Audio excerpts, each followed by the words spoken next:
Dans Romains chapitre 8, un seul verset seulement.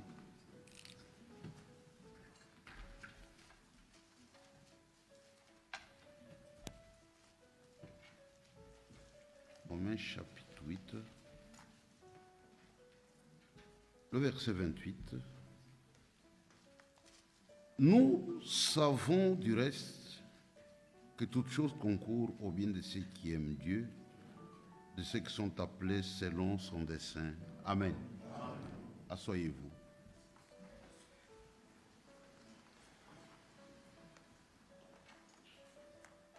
Avant de parler de notre frère jeune, j'aimerais dire quelque chose. J'ai quitté Lubumbashi lundi matin à destination de Bruxelles. Comme mon frère l'a souligné, quand j'ai dit au revoir à l'église, j'ai donné le plan du voyage. Et je quitterai lundi matin. Dieu voulant, je serai à Bruxelles mardi matin. Et avant de faire quoi que ce soit, j'irai d'abord voir mon frère Eugène à Paris. J'avais partagé ce pensée avec mon frère Willy. Et lui aussi avait promis de venir à Paris pour qu'on se rencontre à Paris. Ça, c'était mon programme. Et je tenais à cela. J'ai quitté Lubumbashi. Tout allait bien. Pendant l'escale d'Addis Abeba, j'ai dit à ma femme, elle est là, j'ai dit, ça c'est un voyage difficile et compliqué parce que je dois gérer des choses. Il y a un frère qui est malade. Je suis obligé de temps en temps d'aller le voir. Pendant que je serai en Europe, et il y a la prédication.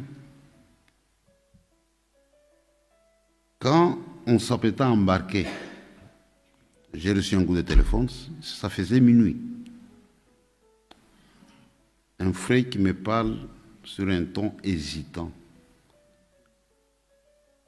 Je dis, frère, qu'est-ce qu'il y a au juste?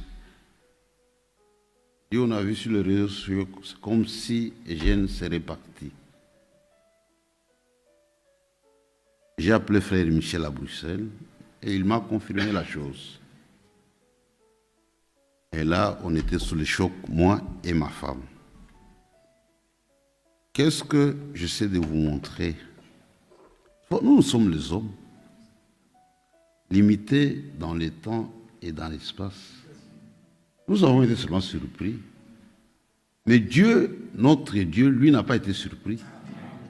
Parce qu'il est différent des hommes. C'est comme ce soir. Je suis devant vous, je vous parle. Peut-être demain, vous apprenez qu'il n'est plus là. Ce n'est pas possible. Non. Vous serez surpris. Dieu connaît tout. Il a ce que les hommes n'ont pas, qui s'appelle la préscience. Vous voyez. Personne ne connaît l'avenir. On peut tâtonner. Mais Dieu connaît avec exactitude l'avenir. Parce qu'il est Dieu. Dieu savait que Jeanne allait partir. Lui, il le savait. Il n'est pas surpris. Et il a fait ce qui est juste. C'est pourquoi il est très important d'être prêt à tout moment. Lui-même ne pouvait pas imaginer une telle chose. Je l'ai vu pour la dernière fois, c'était le 15 juillet. Je partais pour l'Afrique du Sud. On a fait un programme. Dis-moi, je pars le 15. Vous allez jouer à la fin du mois. Vous retournez, je crois, le 29 août. On se voit le 1er septembre. J'irai en Europe. Tout est à refaire. Tout est tombé. Dieu est Dieu et il reste Dieu. Apprenons à le craindre. On a lu une portion de la parole de Dieu ici. Je vais tourner autour de ça. Je me dis, qu'est-ce que je vais dire? Ce qui est arrivé est déjà arrivé. Mais il est très important de comprendre chaque chose sous l'angle de la parole de Dieu. Dit toutes choses. Et nous savons. Nous ne sommes pas dans l'ignorance. Nous savons que toutes choses travaillent ensemble pour le bien de ceux qui aiment Dieu. Mais nous avons une mauvaise nature en tant qu'hommes. Nous aimons toujours les bonnes choses. Personne n'apprécie les choses négatives, non. Quand tout marche bien, nous sommes dans la joie, nous glorifions le Seigneur. Soyons aussi prêts à accepter même les choses négatives. Et croyons que c'est pour notre bien. J'aime cette écriture. C'est une consolation dans toutes les situations. Ça ne rate jamais. Ça ne rate jamais.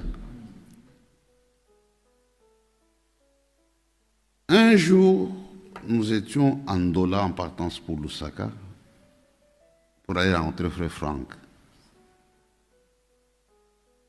Il y avait une crise de carburant en Zambie. Le transport était devenu rare. Les gens faisaient de longues lignes pour prendre des bus.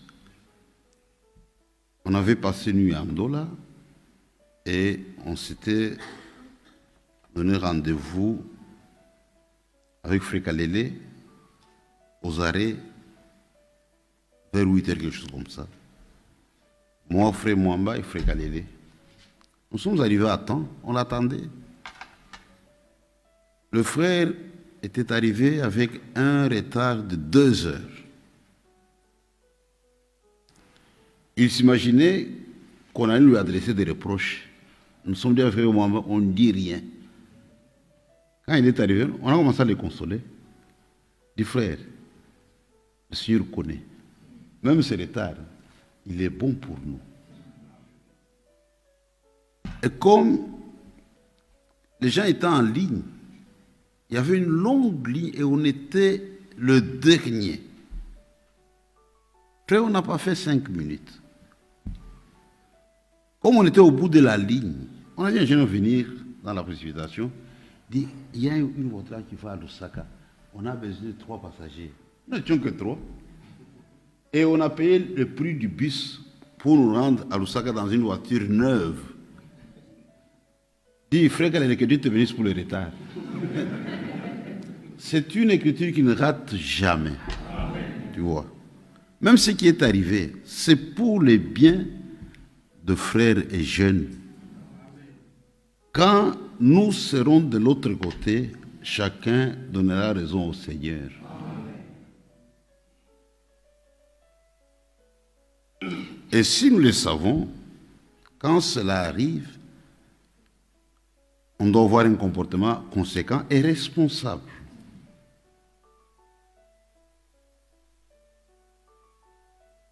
C'est-à-dire nous comprenons que c'est pour son bien.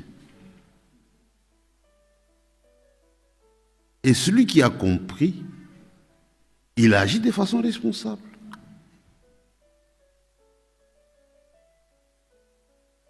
Mais beaucoup sont dans l'ignorance parce qu'ils n'ont pas reçu la lumière que nous, on a reçue.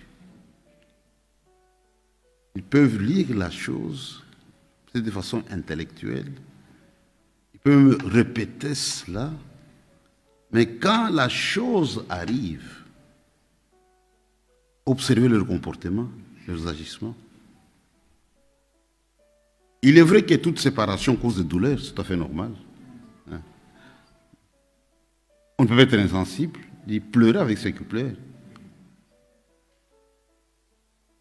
D'un côté, nous pleurons, mais de l'autre, nous avons une espérance. Paul l'a bien exprimé. Ne vous approchez pas comme les autres qui n'ont pas d'espérance. Vous voyez, il y a un exemple que mon frère m'a toujours donné. Ouais, nous vivons en Afrique, avec des conditions un peu difficiles par rapport à ceux qui sont en Europe ou aux États-Unis. Maintenant, votre fils obtient une bourse pour l'Amérique. Il doit aller étudier à New York ou à Washington. Vous êtes dans la joie parce qu'il va en Amérique. Mais le jour de séparation, vous l'amenez à l'aéroport, il doit prendre son avion, vous allez verser des larmes, mais ce sont des bonnes larmes. D'une part, il y a la séparation, il donne un peu de douleur, mais on a la joie parce que le jeune homme va aux États-Unis. C'est comme aujourd'hui. Nous savons avec exactitude où vont nos morts. Ça, c'est une particularité. Aujourd'hui, nous savons avec exactitude où vont nos morts. Nous savons où se trouver Eugène.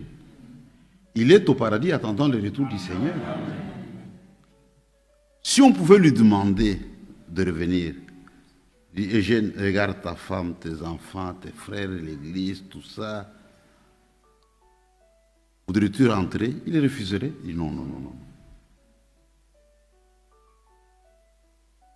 Vous avez l'exemple de la femme de Frère Branham, la première femme. Elle était partie. La femme était quelque part, il est revenu. Il dit Seigneur, est-ce que tu ne peux pas permettre que je lui parle pour la dernière fois? Elle est revenue à la vie. Il dit pourquoi tu m'as troublé? Ne te fais pas de soucis à mon sujet. On est bien de l'autre côté. Eugène est passé de la foi à la vue. Maintenant, il vit la réalité des choses. Oui. Mais nous sommes restés, nous avons besoin de la consolation. C'est pourquoi la vraie consolation ne se trouve que dans la parole de Dieu. Toutes choses concourent au bien de ceux qui aiment Dieu. Toutes choses travaillent ensemble pour le bien de ceux qui aiment Dieu. Nous avons eu la grâce de recevoir la vérité. Dieu nous a révélé ses voies. Et aujourd'hui, la parole de Dieu est révélée comme jamais auparavant. Nous avons les détails même des plus petites choses. Dieu nous a tout donné.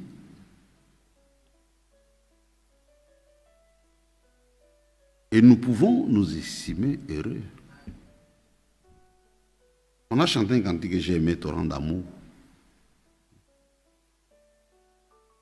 Et réellement, nous aimons Dieu. Regardez dans les dénominations, les gens chantent comme des perroquets. Mais nous, nous identifions nos cantiques. Nous retrouvons dans ce que nous chantons. Ce n'est pas de l'orgueil, frère. Dieu nous aime, Dieu nous a révélé ses voies. Nous aimons Dieu parce que lui, il nous a aimés les premiers. C'est lui qui nous a aimés les premiers. Nous répondons maintenant à l'amour de Dieu. Et le Seigneur a défini les cas de cet amour. Dans Jean 14, il dit, si vous m'aimez, gardez ma parole.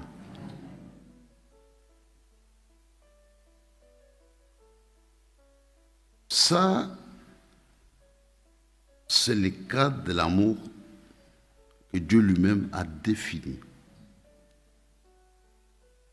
Aimer Dieu, c'est garder la parole de Dieu. Et Eugène a eu la grâce dans sa vie de garder la parole de Dieu. C'est vrai qu'il a œuvré dans l'église, j'en parlerai. Mais au finish,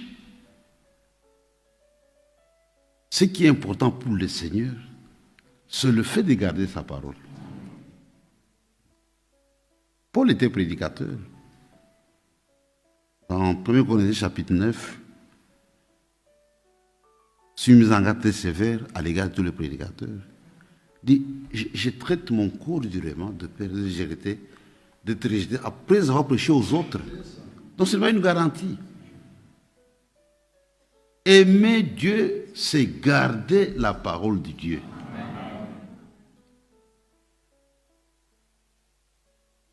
Et notre frère jeune a vécu comme un bon chrétien, un homme craignant Dieu, un homme qui a su garder jusqu'à la fin de sa vie. Pour moi, c'est le plus grand témoignage.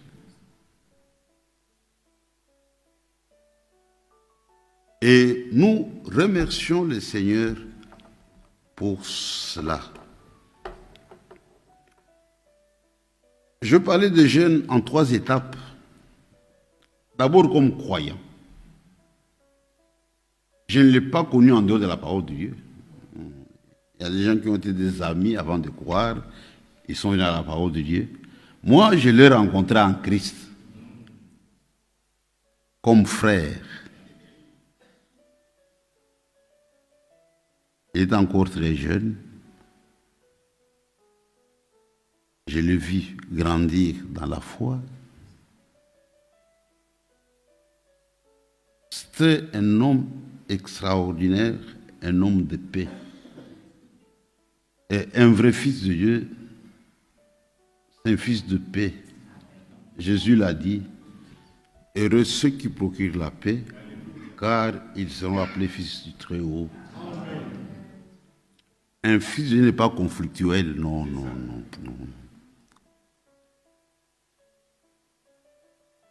C'est vraiment un bon chrétien.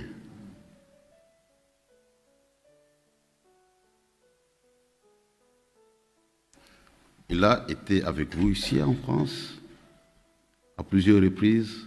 Vous l'avez vu. Personne ne peut me contredire. Un homme calme. Et il a laissé de très bons témoignages, que ce soit en Europe, en Afrique, un peu partout. Et il est vraiment aimé. Depuis que je suis là, le frère me parle de partout pour nous présenter leurs condoléances. Et je suis sûr que lors des obsèques, nous aurons beaucoup de frères venant de partout pour l'honorer. À cause de son témoignage.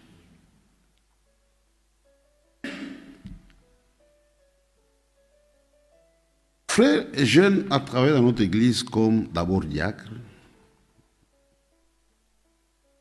De 1998 à 2013.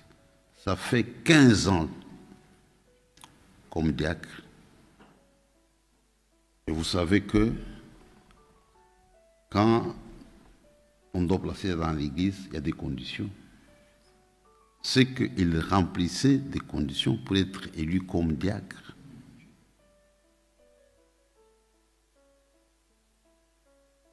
C'est-à-dire, il fut notre collaborateur depuis cette époque-là. 1998, ça fait 15 ans comme diacre. Et c'est un homme autoritaire avec le sens de la responsabilité, un homme ferme. Parce qu'un homme doit être ferme. Être ferme, ce n'est pas un chantage. Frère, je suis ferme, non. Notre fermeté, c'est vis-à-vis de la parole de Dieu. C'est-à-dire, quand je vois ce que Dieu a dit, ça, je ne bouge pas. Je ne bouge. Je m'accroche à la chose. Et j'aime l'écriture, mon frère a lu, je crois que c'est dans 1 Corinthiens, chapitre 15, le verset 58. Frère Franck a utilisé la même écriture, dit c'est l'exhortation de Paul à tous ceux qui travaillent à l'œuvre de Dieu. Soyez fermes, inébranlables, travaillant de mieux à mieux à l'œuvre du Seigneur. C'est-à-dire, le travail de Dieu n'est pas un travail stationnaire. Plus on demeure dans la parole, plus on doit réaliser des progrès. On doit grandir. Même Paul dit, quand moi, Paul, j'étais enfant, je me comportais comme un enfant. Maintenant que je suis devenu adulte, frère, nous grandissons même dans le ministère. Paul a dit même à Timothée, applique-toi à la lecture, afin que tes preuves soient évidentes pour tous.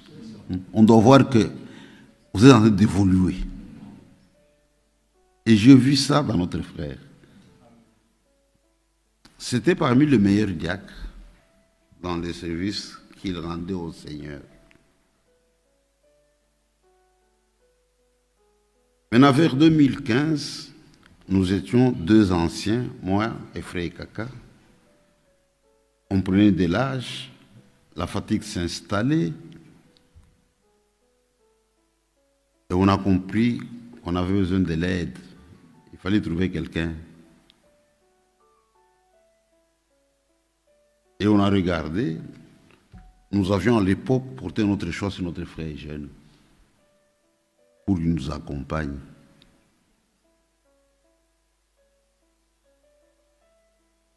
Et il a été choisi comme troisième ancien dans l'église de Lubumbashi.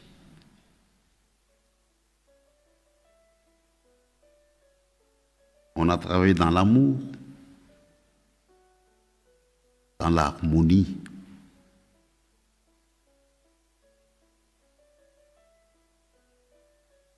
Je peux donner un témoignage avec mon cœur. Vous savez, aujourd'hui, même dans ce message, j'ai vu ça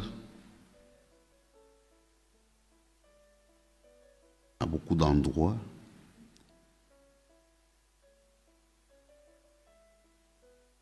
Vous trouvez des églises qui fonctionnent peut-être avec un seul ancien.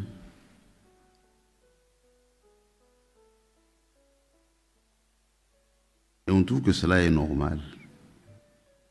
Non, mes frères.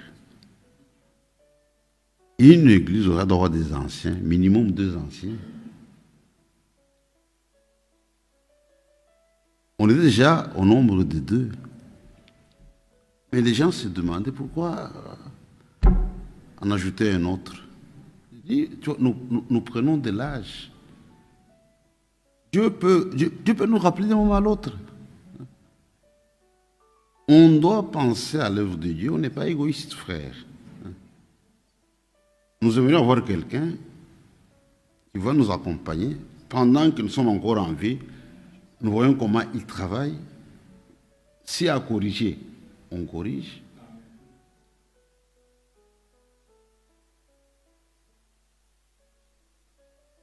Et ce qui a été fait.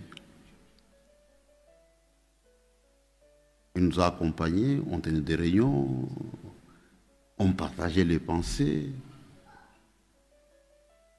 Et le frère vraiment a aidé les frères et jeunes. Et il a pris même de l'élan. On était satisfaits, on était contents.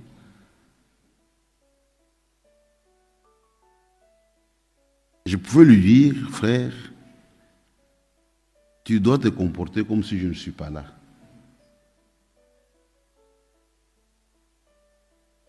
J'ai eu aussi des ennuis de santé. C'était sérieux. Si je suis en vie, ce n'est pas la grâce de Dieu. C'est ainsi qu'aujourd'hui, la figure la plus connue parmi les anciens, c'est Frère Eugène. Parce que lui gérait l'église au quotidien. Et il faisait ça très bien. C'est vraiment un organisateur, un responsable. Il faisait tout, il faisait les rapports, tout ça, très très bien. Et on avait le cœur net. Mais il y a une particularité, et ça, je dois être sincère et remercier le Seigneur. Vous savez, là où les gens vivent, nous sommes des hommes, les problèmes ne manquent pas. Mais ce qui est important, c'est la façon dont vous allez gérer la chose. j'ai toujours dit, il n'y a aucun problème qui dépasse cette parole. Il n'y en a pas. Il y a tout dans la parole de Dieu. Nous échouons parce que nous croyons plus sages, plus intelligents que Dieu. Il n'y a aucun problème qui dépasse cette Bible. Il n'y en a pas. Il n'y en a pas. Mais ici, ce que je vous dis, ça peut se vérifier même auprès des diacres. À Lubumbashi, on a des réunions du conseil. Chaque trimestre, nous rencontrons les diacres, tout le monde, tout ça. On parle sur la marche de l'église. J'ai toujours dit ça pendant la réunion du conseil. Regardez comment est-ce que nous vivons, nous les anciens. Nous ne sommes jamais blessés en parole, non. Jusqu'à sa mort. Cela n'a jamais eu lieu, frère. Non, non, non. On se parle avec amour, avec respect, dans l'harmonie, dans la concorde. Celui qui gérait l'église, il faisait les rapports.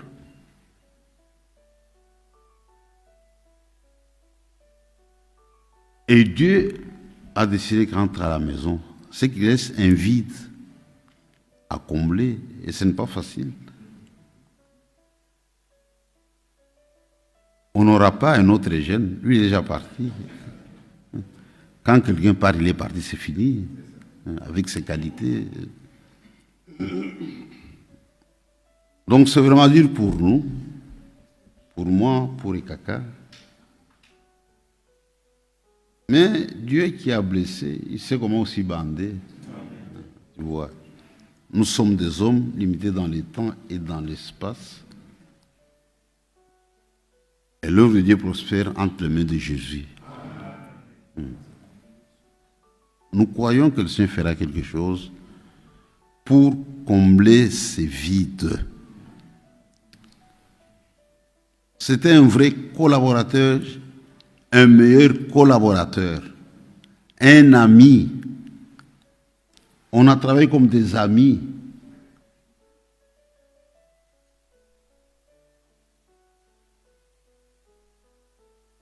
Dans l'honnêteté, on ne se flattait pas. Je leur disais, là où vous n'êtes pas d'accord avec moi, vous me dites en face. Ce n'est pas mon église, c'est l'église de Jésus-Christ. Personne et personne n'est aussi la parole de Dieu. Tous, nous nous soumettons à la parole de Dieu. Et Dieu nous a bénis. Dieu nous a bénis. Parfois, les diables pouvaient se chamailler. Je dis, écoutez, observez-nous. Comment est-ce que nous vivons? Nous sommes là. Il faut nous imiter. C'était un très très bon frère, un bon collaborateur, un ami, un véritable homme de Dieu. Et il a fait du bon travail. Pour Lubumbashi, c'est vraiment un grand vide qu'il a créé, son départ. Mais le Seigneur même va combler la chose parce que c'est son œuvre. Nous dépendons de lui. Et jeune aimait Dieu. Et jeune aimait l'œuvre de Dieu. Je crois que cette vie sera ressentie pendant beaucoup d'années. Pour vous donner une idée, par exemple, le frère qui venait pour la prédication dans le Katanga, celui qui faisait le programme, il prenait de contact avec les assemblées des alentours, il arrangeait tout ça. Et il le faisait très, très, très, très, très bien. Si un frère m'appelle, dit, frère Kazadi, je vous ai contacté, vous m'avez promis, il dit non frère, je connais ma ligne de conduite. Ça fait déjà 3 ou 4 ans que je chargeais les jeunes pour ça. Quiconque m'a pour la prédication, je le réfère à frère les jeunes. Dit, contactez les jeunes, celui qui doit faire ça. Maintenant, s'il dit que c'est moi, je comprends qu'il y a un mensonge quelque part. Ce n'est pas vrai. C'est pour ça que j'ai attrapé les gens. J'ai dit, frère, ça fait déjà 4 ou 5 ans, c'est jeune qui fait ça.